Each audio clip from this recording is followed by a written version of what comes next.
Bismillahirrahmanirrahim. Alhamdulillah rabbil alamin. Allahumma salli wa sallim ala sayyidina Muhammad wa ala ali sayyidina Muhammad. Al-Fatiha ila ruh sayyidina wa habibina wa syafi'ina wa qurrati a'yunina Muhammadin sallallahu alaihi wasallam wa ila arwah ahli baitihi wa ashabihi wa azwajihi wa ila arwah immatil Islam wal muslimin wa ila arwah dzurriyyati Rasulillah sallallahu alaihi wasallam ajma'in. Khususan ila ruh sayyidina al-muhajir ila Allah Ahmad bin Isa sayyidina al-faqih al-muqaddam Muhammad bin Ali Ba'alawi, thumma ila ruhi al-muqaddam thani al-habib Abdurrahman bin Muhammad al-Segaf, thumma ila ruh Syekh Abu Bakar bin Salim wa akhihi Agil, thumma ila ruhi al-habib Umar bin Abdurrahman al-Attas wa Syekh Ali bin Abdullah Baras, thumma ila ruhi صاحب النصائح الدينية والوصايا الإيمانية الحبيب عبد الله بن علوي الحداد، وإلى روح الحبيب أحمد بن زين الحبشي، وإلى روح الحبيب علي بن محمد الحبشي، وإلى أرواح أولاده خصوصا إلى روح الحبيب أنيس بن علوي الحبشي، وإلى روح الحبيب أحمد بن علوي الحبشي، ثم إلى روح الحبيب عبد القادر بن أحمد السقاف، ثم إلى روح الحبيب محمد بن سالم بن حفيد، وإلى روح علي بن حبيب علي مشهور بن محمد بن سالم بن حفيد، وإلى روح الحبيب عبد القادر بن عبد الرحمن السقاف، وإلى روح الحبيب عبد الله بن محمد بن علوي شهاب الدين، إلى روح الحبيب سالم والحبيب حسن أبناء الحبيب عبد الله بن عمر الشاتري، وإلى أرواح أولياء الله من مشارق الأرض إلى مغاربها.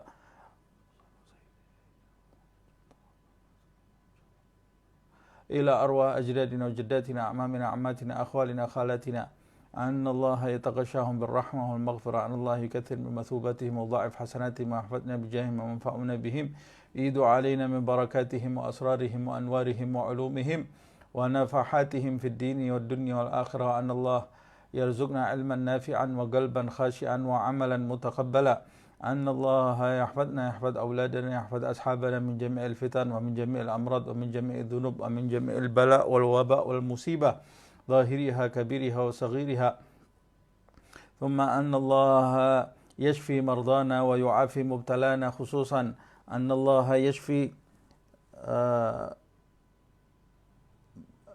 نفيسة أي نساء، يا شافي يا شافي لا شفاء إلا شفاءك شفاء لا يغادر سقما ولا ألم، يا كافي يا وافي يا حميد يا مجيد، ارفع عنها كل تعب شديد واكفها من الحد والحديد والمرض الشديد والجيش العديد، واجعلها نورا من نورك وعزا من عزك ونصرا من نصرك وبهاء من بهائك وعطاء من عطائك، حراسة حراستك وتأييدا من تأييدك يا ذا الجلال والإكرام والمواهب العظام.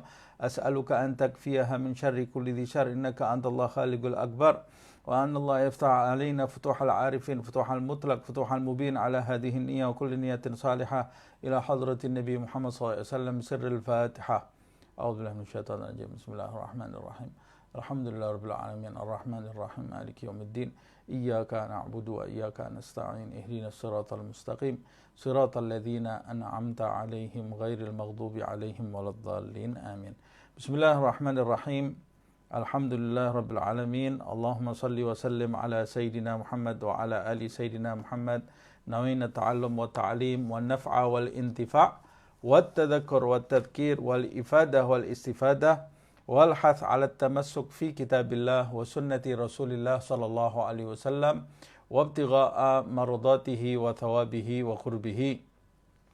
Kita lanjutkan kajian An-Nasaih Ad-Diniyah. Kita sampai pada pembahasan puasa, masuk kepada adab-adab bagi orang yang berpuasa. Adab as-saim. Qala al-Imam Abdullah ibn Alawi al-Haddad rahimahullah wa nafa'ana bihi wa bi'ulumihi fid darain amin. Walis-saim adabun la yakmulu siyamuhu illa biha. Bagi orang yang berpuasa terdapat di dalamnya adab-adab yang harus dia jalani, adab-adab tadi. La yakmulu siyamuhu illa biha, dan puasanya itu tidak akan menjadi sempurna kecuali dengan menjalankan adab-adab tersebut. Makanya kita mengetahui di dalam agama itu ada hal-hal yang diwajibkan, ada yang berkaitan dengan sunnah, termasuk adab-adab yang dijelaskan di dalam agama, juga di dalam syariat. Di antara adab-adab itu, famin ahammiha, di antara adab-adab bagi orang yang berpuasa, kata Al-Imam Abdullah bin Ali Al-Haddad, famin ahammiha, yang paling terpenting di antara adab-adab itu yang harus kita perhatikan, ayyahfadha lisanahu anil kadhibi wal ghibati. Orang yang berpuasa hendaklah dia menjaga lisannya dari perbuatan dusta dan perbuatan ghibah. Dari perbuatan dusta. Dusta yaitu mengabarkan sesuatu tidak sesuai dengan kenyataannya. Setiap orang yang menyampaikan sesuatu tidak sesuai dengan kenyataannya, maka dia telah berdusta. Dan dusta itu sendiri hukumnya haram di dalam agama, kecuali beberapa hal seperti yang pernah disampaikan. Di antaranya di riwayat disebutkan di antaranya berdusta untuk menghubungkan kembali tali silaturahmi. Itu diperbolehkan di dalam syariat. Contohnya ketika seseorang yang saling bermusuhan, kita mendekati orang tersebut, salah satu di antara orang yang bermusuhan itu kemudian mengatakan kepadanya bahwa fulan itu yang engkau bermusuhan dengannya sebetulnya ingin sekali kembali rujuk kepadamu, kembali berteman kepadamu. Padahal fulan itu tidak mengatakan hal itu. Nah, gunanya supaya dia kembali berteman kembali. Dusta yang seperti ini diperbolehkan. Begitu juga dusta seorang suami atau seorang istri ketika memuji pasangannya masing-masing. Walaupun tidak sesuai dengan kenyataannya, maka ini juga diperbolehkan. Umpamanya seorang istri memasak untuk suaminya, menyediakan makanan, kemudian suami tadi mencicipi makanan tersebut, walaupun makanannya tidak istimewa, dia mengatakan kepada istrinya, ini adalah makanan yang istimewa yang pernah saya makan. Umpamanya dia mengatakan seperti itu. Dia pada saat itu berdusta, tapi pada saat dia berdusta itu diperbolehkan di dalam agama. Selebihnya dusta itu memiliki tingkatan. Ada yang sampai benar-benar haram, dosanya sangat besar jika dusta itu merugikan atau sampai merampas hak orang lain. Tapi dusta itu sendiri pada hakikatnya adalah perbuatan yang tidak baik. Perbuatan yang tidak baik. Nah, kemudian di antara adab-adab yang lain, orang yang berpuasa hendaklah dia menjaga lisannya dari perbuatan dusta. Bagaimana dia berpuasa menjadikan perutnya lapar, menjadikan dirinya haus, kemudian mencegah badannya untuk mencicipi hal-hal yang sebelumnya dihalalkan oleh Allah Subhanahu wa taala seperti makan dan minum. Itu adalah perbuatan yang dihalalkan, tapi ketika dia berpuasa dilarang oleh Allah Subhanahu wa taala.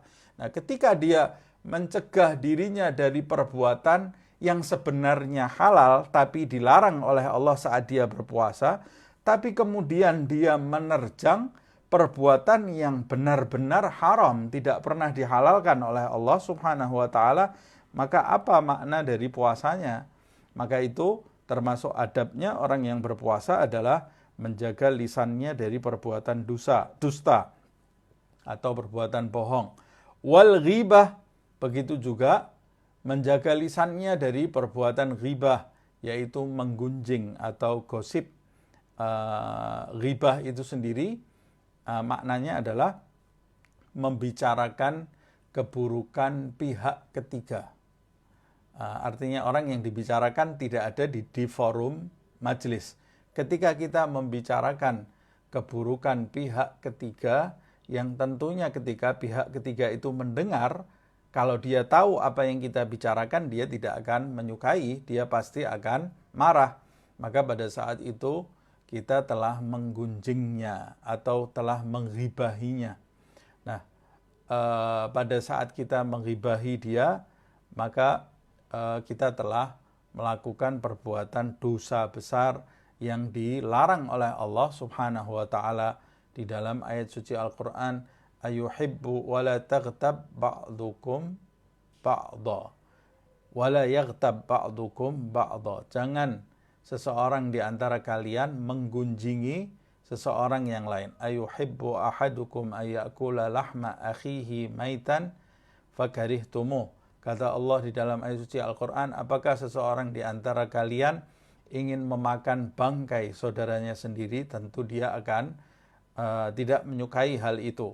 Allah mengumpamakan orang yang menggunjing orang lain itu diumpamakan oleh Allah Subhanahu wa taala seperti dia memakan bangkai saudaranya sendiri. Ini perbuatan yang besar dosanya, dan sayangnya di zaman ini perbuatan ghibah atau menggunjing orang ini seperti sudah tidak dosa lagi, bahkan menjadi bahan obrolan sehari-hari. Na'udzubillah min dzalik. Orang menggunjing orang sudah tidak merasa dirinya berbuat dosa, bahkan kadang-kadang ada orang menggunjing orang merasa dirinya ini termasuk hamba yang dicintai Allah Subhanahu wa taala. Tidak ada hamba dicintai Allah yang gemar menggunjing orang. Kalau lisan kita masih gemar menggunjing orang, itu berarti menunjukkan kualitas kita ini masih sangat rendah sekali, dan jarak kita dengan Allah Subhanahu wa taala masih sangat jauh sekali. Maka hendaklah kita bertaubat dari perbuatan menggunjing orang ini. Terutama pada saat kita berpuasa, jangan sampai lisan kita menggunjing seseorang, karena menggunjing seseorang pada saat kita berpuasa itu termasuk menanggalkan adab pada saat kita berpuasa. Dan pada saat kita menanggalkan adab tadi, maka kesempurnaan puasa kita akan berkurang di hadapan Allah Subhanahu wa taala. Kesempurnaan puasa kita akan surut di hadapan Allah Subhanahu wa taala, bermakna puasa kita di sisi Allah menjadi cacat karena tidak sempurna lagi. Nah, kemudian di antaranya yang lain, wa anil khawdi fima la ya'nihi. Dan begitu juga bagi orang yang berpuasa, hendaklah dia menjaga adabnya melalui lisannya dengan cara meninggalkan atau menjaga lisannya anil khawdi fima la ya'nihi. Menjaga lisannya dari membahas sesuatu yang tidak bermanfaat sama sekali. Tidak bermanfaat untuk kepentingan akhirat, tidak pula bermanfaat untuk kepentingan dunia. Kalau kita membahas sesuatu yang ada hubungannya dengan kepentingan akhirat, bisa menambah kualitas kita di sisi Allah Subhanahu wa taala, atau bisa meninggikan derajat kita nanti di akhirat, maka ini sesuatu yang dianjurkan.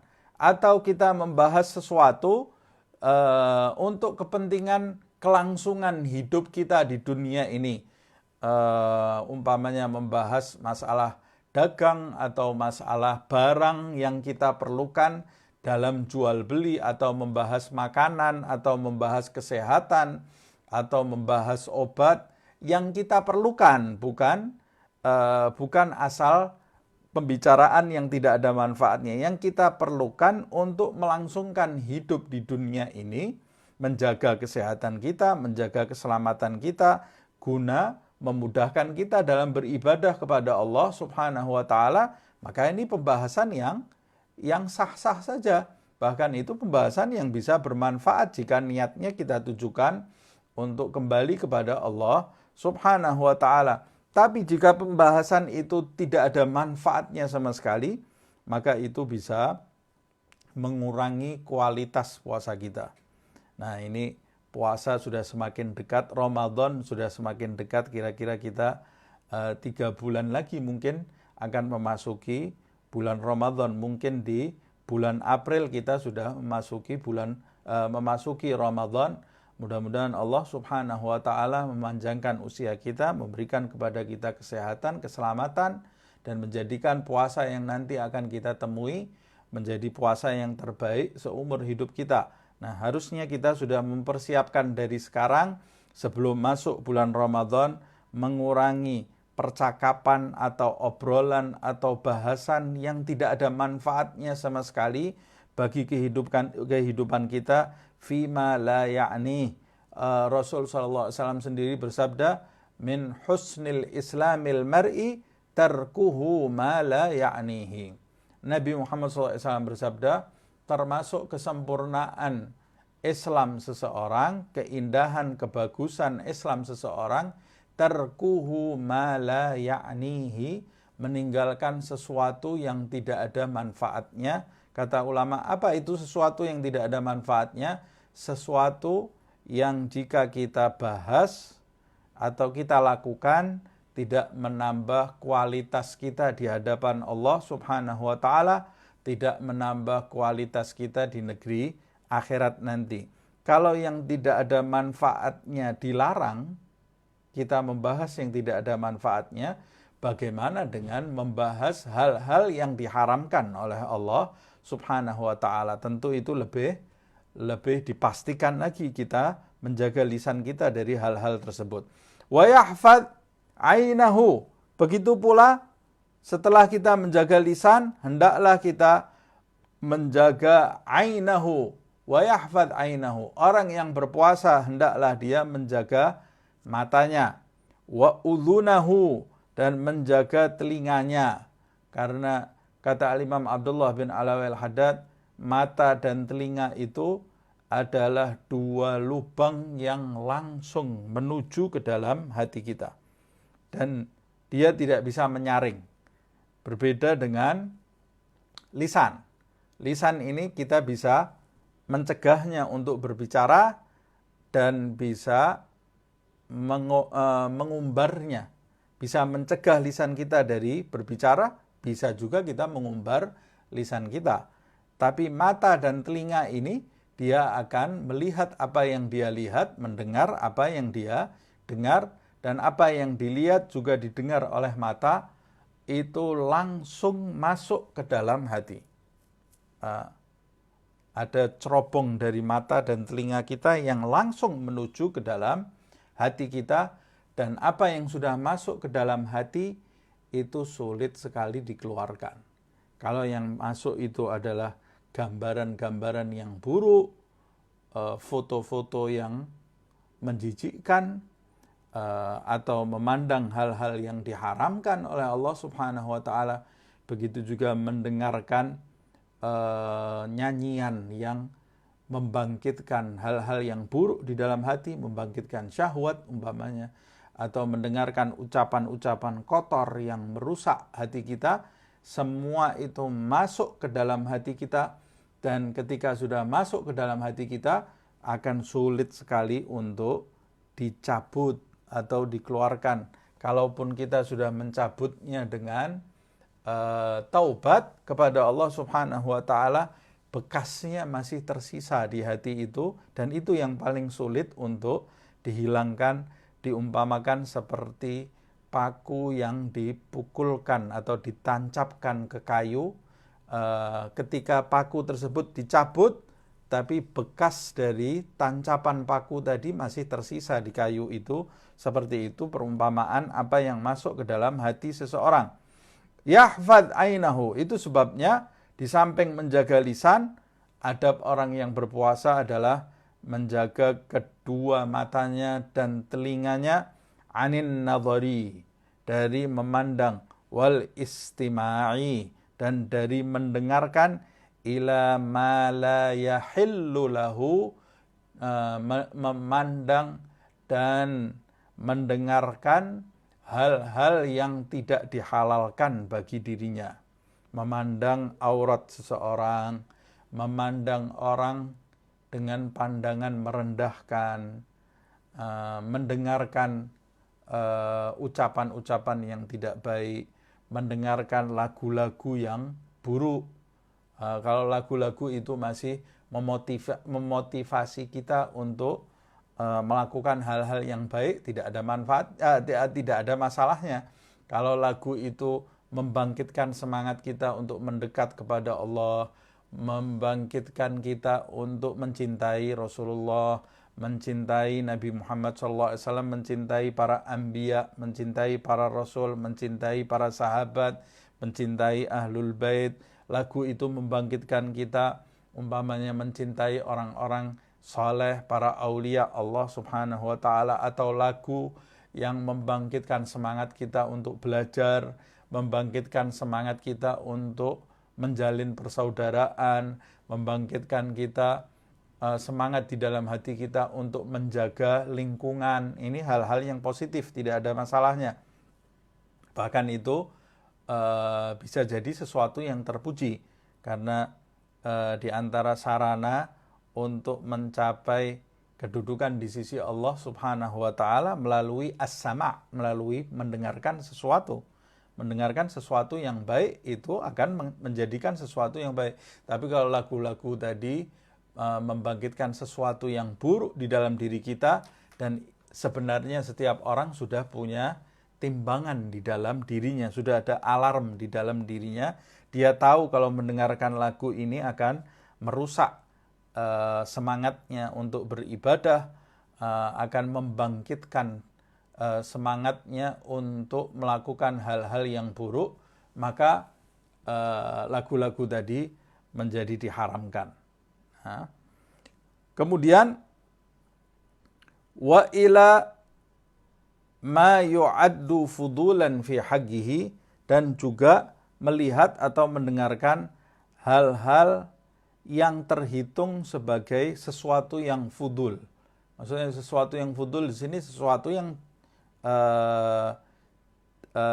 tidak bermanfaat juga ya, sesuatu yang tidak bermanfaat, atau menjadikan seseorang menginginkan mengetahui hal ehwal orang lain. Ini juga sesuatu yang buruk. Sesuatu yang buruk. Mau tahu urusan orang. Mengumbar mata kita, mengumbar telinga kita untuk mendengarkan urusan orang lain yang kita ini tidak diminta untuk ikut campur dalam urusan tadi. Nah, ikut campur dalam urusan orang lain menggunakan mata kita, menggunakan telinga kita, itu termasuk perbuatan yang tidak bermanfaat sama sekali, sampai disebutkan oleh ulama, sahibul iltifatat la yasil ilallah. Orang yang sering tengok kanan, tengok kiri, dia tidak mungkin mencapai kedudukan di sisi Allah Subhanahu wa taala. Tidak bisa jadi orang baik. Orang yang di tengah perjalanannya, setiap di jalan ada kejadian, dia berhenti menyaksikan apa yang terjadi, padahal dia tidak bermanfaat berhentinya dia di tempat itu, hanya mau tahu saja apa yang terjadi di jalan. Setiap dia berhenti, minimal memperlambat dirinya untuk mencapai tujuan. Dan yang paling parah, kalau menjadikan dirinya tidak sampai di tujuan karena mengumbar keinginannya untuk mengetahui atau ikut campur dengan sesuatu yang dia tidak diminta ikut campur di dalam perkara itu. Nah, begitu juga sahibul iltifatat la yasil ilallah. Orang yang mau tahu urusan orang lain, maka dia tidak akan bisa mencapai kedudukan di sisi Allah Subhanahu wa taala. Nah, mau tahu urusan orang lain di masa ini sudah tidak perlu keluar ke jalan. Kita bisa, seseorang di zaman ini bisa mengumbar keinginannya mengetahui perkara orang lain, ikut campur dengan masalah orang lain melalui media sosial, melalui foto-foto yang tersebar di media sosial, kemudian membukanya. Beda kalau dia mau mengetahui urusan orang soleh umpamanya. Dia mau tahu bagaimana orang ini bisa menjadi orang soleh supaya dia ingin mencontohnya. Ini sesuatu yang terpuji. Tapi kalau tidak ada manfaatnya, apalagi memata-matai kekurangan orang lain, ini perbuatan buruk yang tidak diridhai oleh Allah Subhanahu wa taala. Lalu kita lanjutkan, Wa kadzalika yahfadzu batnahu an tanawulil haram wasyubhah. Begitu juga orang yang berpuasa hendaklah dia menjaga perutnya dari mencicipi hal-hal yang diharamkan, begitu pula hal-hal yang syubhat, hal-hal yang diharamkan, yaitu makanan-makanan yang diharamkan oleh Allah Subhanahu wa taala, baik secara zati atau secara hukmi. Secara zati yaitu makanan yang zatnya jelas-jelas diharamkan oleh Allah Subhanahu wa taala, seperti babi itu diharamkan oleh Allah Subhanahu wa taala. Begitu juga binatang buas diharamkan oleh Allah, disebutkan di dalam ayat suci Al-Qur'an. Begitu juga hewan yang bercakar juga diharamkan oleh Allah, atau hewan yang hidup di dua alam juga diharamkan, atau secara hukmi, hukumnya menjadi haram walaupun zatnya aslinya dia itu halal. Contohnya daging kambing itu sesuatu yang halal, boleh dimakan, tapi didapat dengan cara mencuri, menjadi haram. Kambingnya hukumnya halal, tapi hukumnya menjadi haram karena kau dapati kambing tadi, kau ambil kambing tadi dengan cara yang tidak dihalalkan oleh Allah Subhanahu wa ta'ala, maka hukumnya menjadi haram. Nah, makanya di antara makanan yang diharamkan oleh Allah Subhanahu wa ta'ala, di samping makanan yang zatnya haram itu jelas haram, begitu juga ada makanan yang zatnya halal tapi didapat dengan cara yang diharamkan oleh Allah Subhanahu wa ta'ala, maka hukumnya juga haram. Nah, makanan yang haram ini hukumnya haram selama-lamanya. Lebih-lebih lagi pada saat seseorang berpuasa, bagaimana dia berpuasa menjaga dirinya dari makanan yang halal dari pagi sampai matahari tenggelam. Kemudian setelah itu dia mengkonsumsi barang yang diharamkan oleh Allah. Na'udzubillah min dzalik. Ini sudah harus dipastikan pada saat dia berpuasa dia jauh dari hal-hal yang diharamkan oleh Allah Subhanahu wa taala. Wasyubhah, begitu juga makanan atau sesuatu yang syubhat, mencicipi sesuatu yang syubhat. Sesuatu yang syubhat itu sesuatu yang belum jelas kehalalannya. Innal halal bayyinun wa innal haram bayyinun, kata Rasulullah, sesungguhnya yang halal itu sudah jelas dan yang haram itu sudah jelas. Wa bainahuma umurun mutasyabihat, dan di antara keduanya ada perkara-perkara yang syubhat, yang belum jelas kehalalannya. Umpamanya seperti ada makanan yang kita tidak tahu ini makanan haknya siapa. Kalau kita belum tahu ini haknya siapa, maka tidak boleh kita memakannya atau menyentuhnya, karena kita belum tahu apakah kita diperbolehkan memakan makanan tersebut. Nah, kalau seperti itu maka hukumnya menjadi syubhat. Atau makanan yang tidak jelas sumbernya. Ada makanan dihadirkan di depan kita, tapi tidak jelas sumbernya. Ini dari mana makanan ini? Siapa yang menghadirkan makanan ini? Untuk siapa makanan ini? Maka menjadi syubhat. Hendaklah orang yang berpuasa itu bersabar menahan dirinya dari perkara-perkara yang syubhat. Dan ada masalah penjelasan tentang syubhat ini yang sampai detail mungkin akan kita bahas nanti di kesempatan yang lain.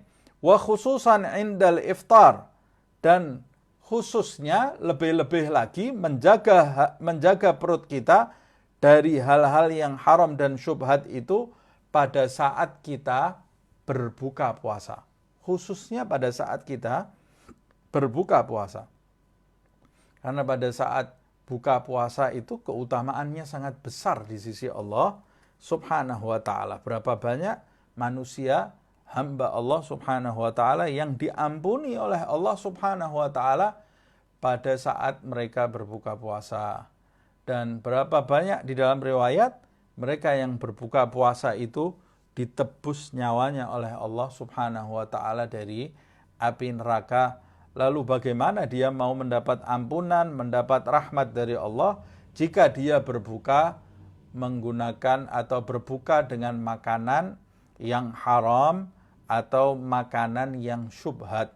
Maka keutamaan tadi tentu saja tidak akan dia terima. Doa saja tidak diterima. Doa orang yang memakan makanan yang haram juga tidak diterima oleh Allah Subhanahu wa taala. Mengenakan pakaian haram tidak diterima oleh Allah Subhanahu wa taala seperti yang disebutkan di dalam hadis.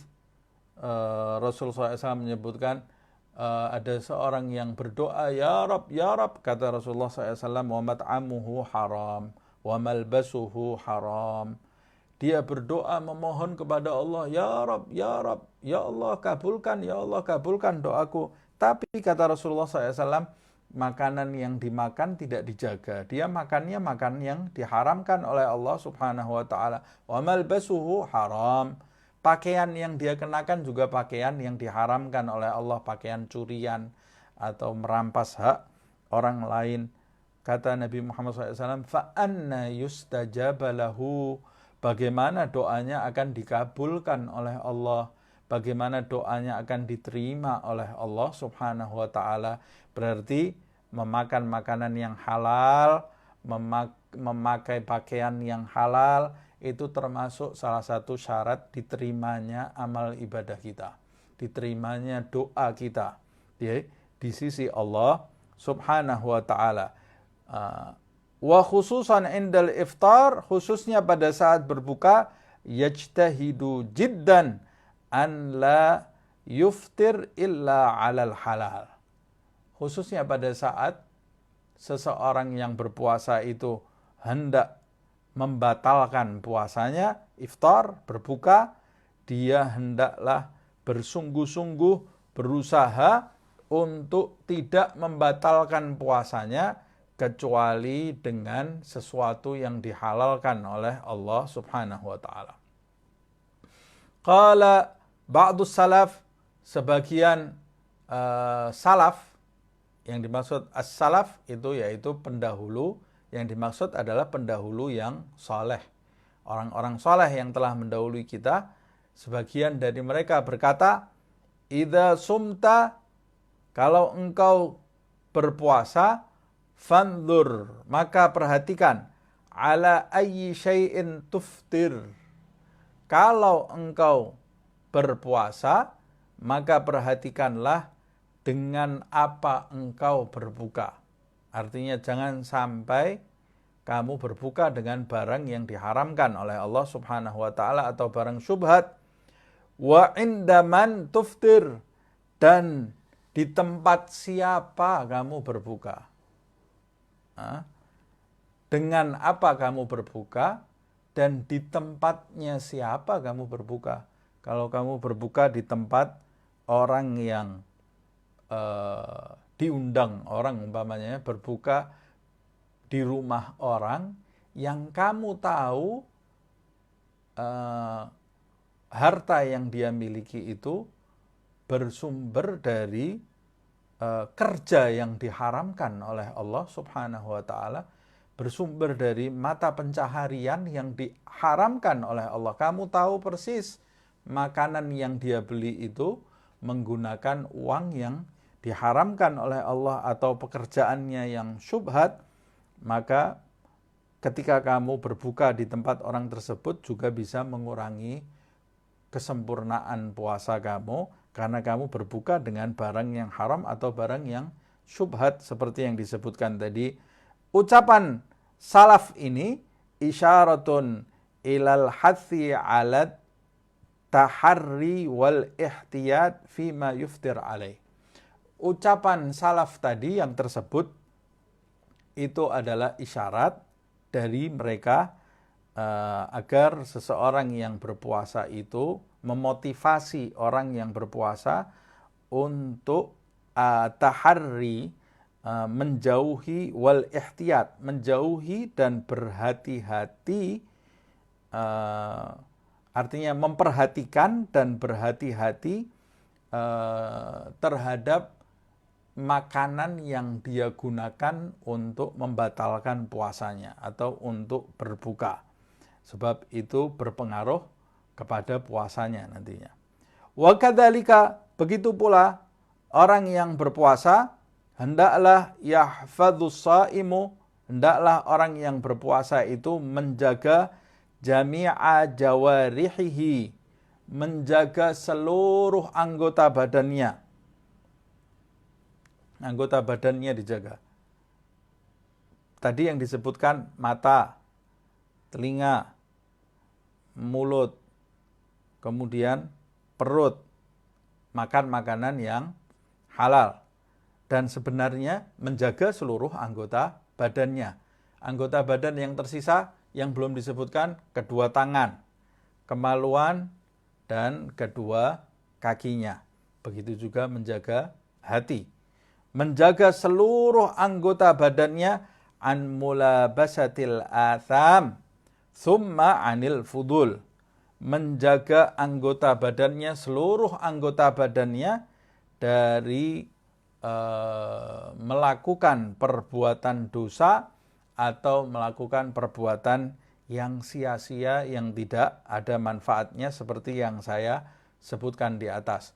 Tangan bisa berbuat dosa, ada dosa-dosa tangan seperti mencuri menggunakan tangan, atau menulis hal-hal yang buruk baik di media sosial atau di chatting, menulis hal-hal yang buruk di status, itu dosa menggunakan tangan, dan tangan pada saat itu juga menjadi wakilnya lisan.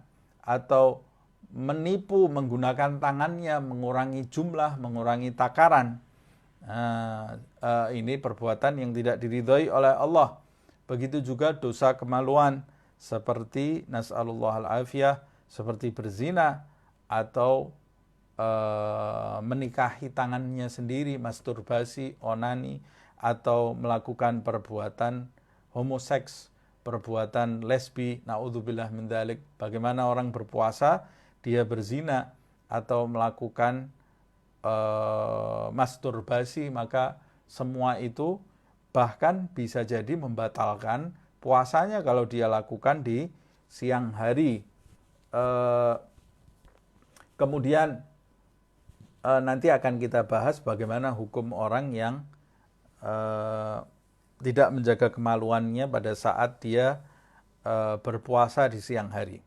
Nanti di kesempatan yang lain akan kita bahas. Begitu juga kaki, menjaga kakinya dari perbuatan yang diharamkan oleh Allah Subhanahu wa ta'ala, umpamanya seperti menggerakkan kakinya berjalan menuju tempat-tempat yang diharamkan Allah,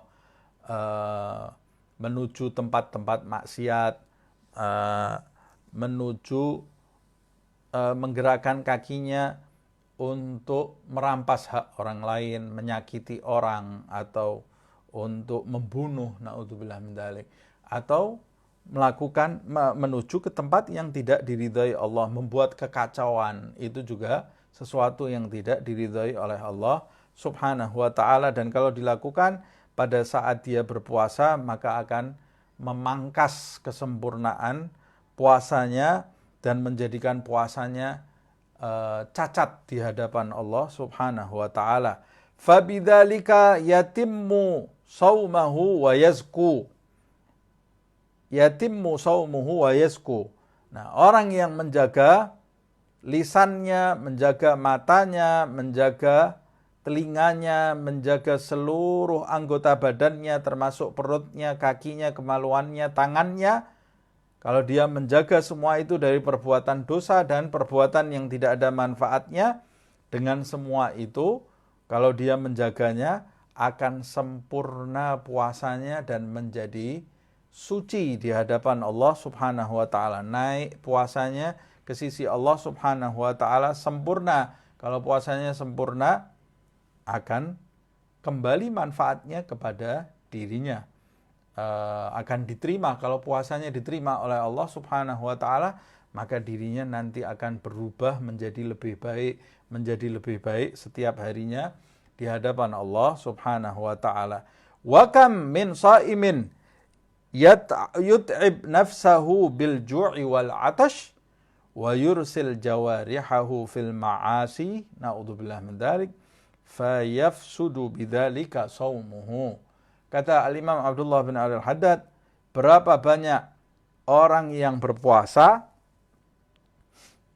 apalagi di zaman ini banyak sekali orang yang berpuasa menyusahkan dirinya, artinya menjadikan dirinya ini lelah, susah. Dengan cara apa? Melaparkan dirinya, menjadikan dirinya haus. Orang yang puasa lapar, haus, berarti dirinya akan mendapat kepenatan karena harus menahan diri dari lapar dan haus. Tapi berapa banyak orang yang berpuasa menjadikan dirinya itu penat dengan menahan lapar dan menahan haus, wa yursil jawarihahu, tapi pada saat itu pula dia membebaskan anggota badannya fil ma'asi, dalam berbuat maksiat kepada Allah Subhanahu wa taala. Bagaimana ini pola pikir orang ini?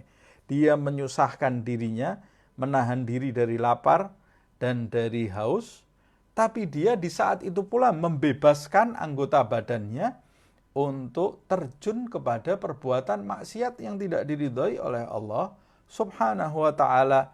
Maka fayafsud bidzalika shaumuhu. Yang terjadi adalah rusak puasa orang tersebut. Dia disebut puasa, tapi dia merusak puasanya sendiri. Rusak kesempurnaan puasa orang tersebut. Wa yadhi'u bidzalika ta'abuhu, dan kepenatan yang dia alami pada saat puasa itu hilang, tidak ada manfaatnya. Penatnya dia dalam menahan diri dari lapar dan haus menjadi tidak bermanfaat.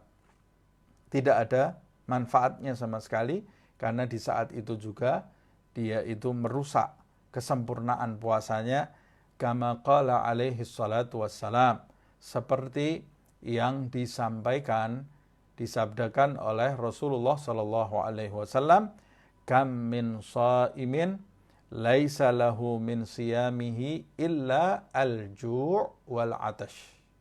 Nabi Muhammad SAW bersabda, berapa banyak orang yang berpuasa, laisa lahu min siyamihi, dia tidak mendapatkan apa-apa dari puasanya. Naudzubillah min dzalik. Dia puasa setiap hari, 30 hari dia puasa. Kalau ditanya, kamu puasa? Puasa.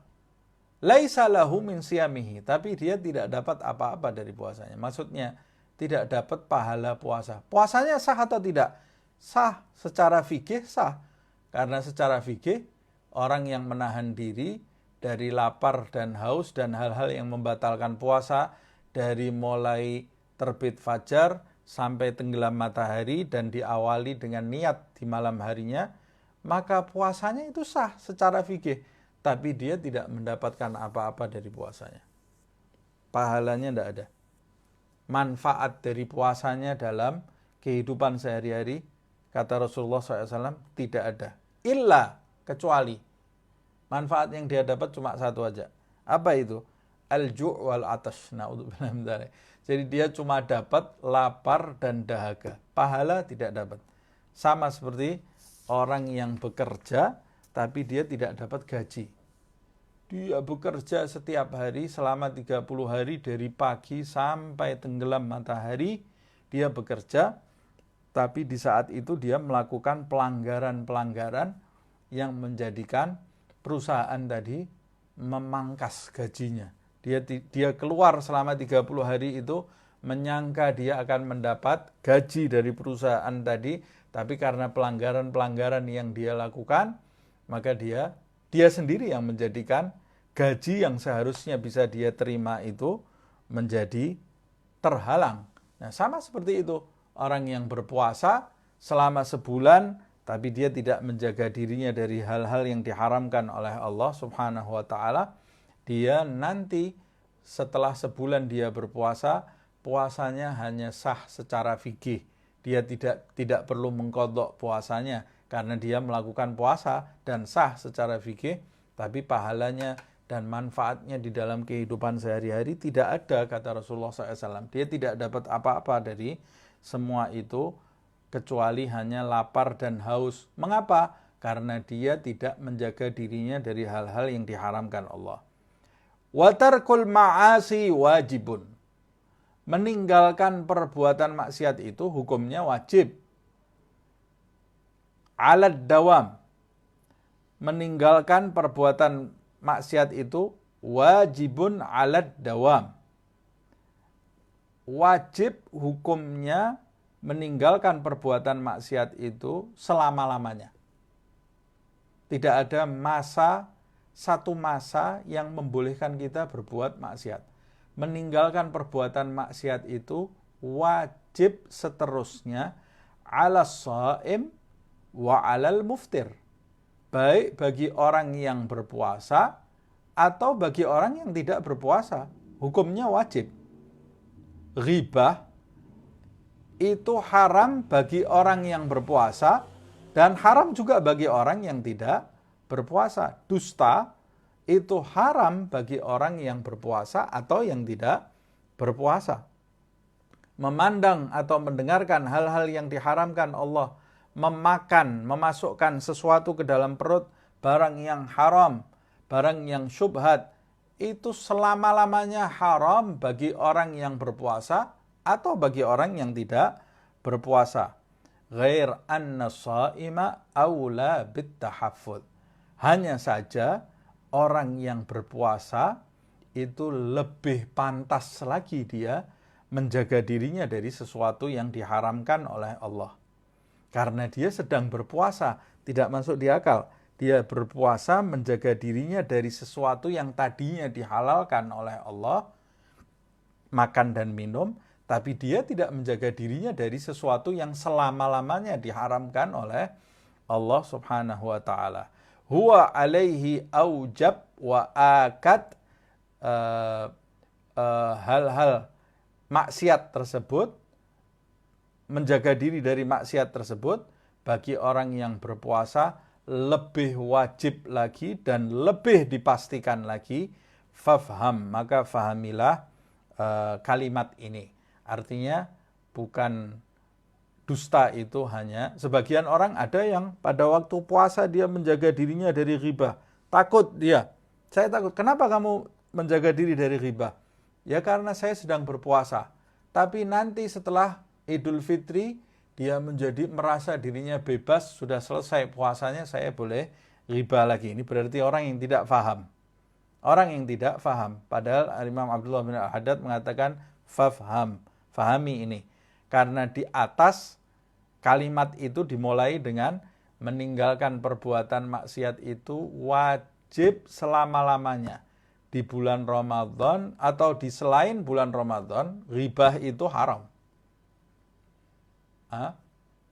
Di bulan Ramadan atau di selain bulan Ramadan, dusta itu haram. Tapi lebih kau pastikan lagi, di bulan Ramadan itu yang mulia tersebut, engkau harus lebih memastikan lagi dirimu jauh dari hal-hal yang diharamkan oleh Allah. Dan setelah bulan Ramadan, engkau tetap menjaga hal-hal tersebut. Qala alaihi salatu wassalam, Rasulullah SAW bersabda, as-sawmu junnatun. Nabi Muhammad bersabda, puasa itu adalah perisai. Apa maksudnya perisai? Perisai, orang yang berpuasa, itu seharusnya puasa itu perisai bagi dirinya dari sesuatu yang buruk di dunia ini. Dan seharusnya puasa itu bisa menjadi perisai bagi dirinya nanti ketika di akhirat dari api neraka Allah Subhanahu wa ta'ala. As-sawm junnatun, kata Rasulullah. Puasa itu perisai. Fa idza kana yaumi sawmi ahadikum, jika seseorang di antara kamu itu suatu hari sedang berpuasa, fala yarfuth, hendaklah dia tidak mengeluarkan kata-kata yang kotor, kata-kata yang buruk. Wala yafsuq, hendaklah dia tidak berbuat yang tidak baik pada saat dia berpuasa itu. Wala yajhal, tidak bermaksiat, wala yajhal fala yafsuk, tidak berbuat fasik, tidak berbuat maksiat, wala yajhal hendaklah dia tidak bersikap acuh tak acuh atau mengganggu orang lain, mengabaikan hak orang lain. Fa inimru'un syatamahu au qatalahu, dan pada saat berpuasa itu jika ada seseorang pada saat dia berpuasa, jika ada seseorang yang mencaci dirinya, au qatalahu, atau mengajaknya berperang atau memeranginya atau mengajak dia berkelahi, falyaqul inni shaim, hendaklah dia mengucapkan sesungguhnya aku sedang berpuasa.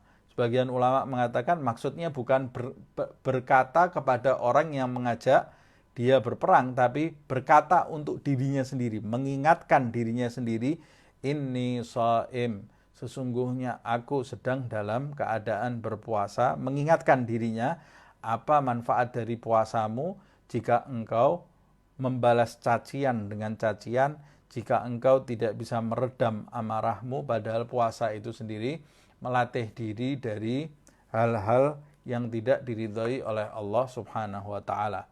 Nah, ini yang bisa kita bahas di pertemuan kali ini. Manfaat yang besar sekali kita dapatkan dari kajian malam hari ini, persiapan untuk puasa yang sudah dekat jaraknya. Mulai dari sekarang benahi anggota badan kita dari, jauhkan anggota badan kita dari hal-hal yang diharamkan oleh Allah Subhanahu wa taala, juga dari hal-hal yang syubhat, agar nantinya kita masuk ke bulan puasa memiliki perisai, kekuatan untuk menyempurnakan puasa kita. Semoga Allah Subhanahu wa taala menjadikan kita termasuk mereka yang mendengarkan nasihat dan mengikutinya di dalam kehidupan sehari-hari, ikhlas karena mengharapkan ridha Allah Subhanahu wa taala. Semoga Allah Subhanahu wa taala memanjangkan usia kita, usia kedua orang tua kita, guru-guru kita, sahabat kita, kerabat kita, menyehatkan kita semua, menyembuhkan yang sakit di antara kita, lahir batin. Semoga Allah Subhanahu wa taala mempertemukan kita ke bulan puasa, bulan Ramadan yang akan datang dalam keadaan diridhai oleh Allah Subhanahu wa taala, dan menjadikan puasa kita nanti menjadi puasa yang terbaik seumur hidup kita, dan memudahkan kita untuk mendapatkan malam Al-Qadar, insyaallah mendirikan hak-hak puasa secara sungguh-sungguh.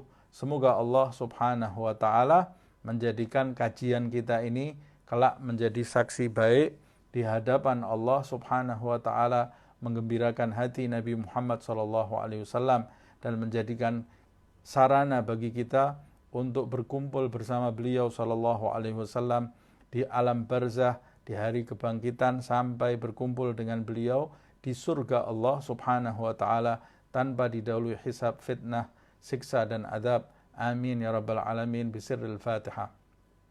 Bismillahirrahmanirrahim.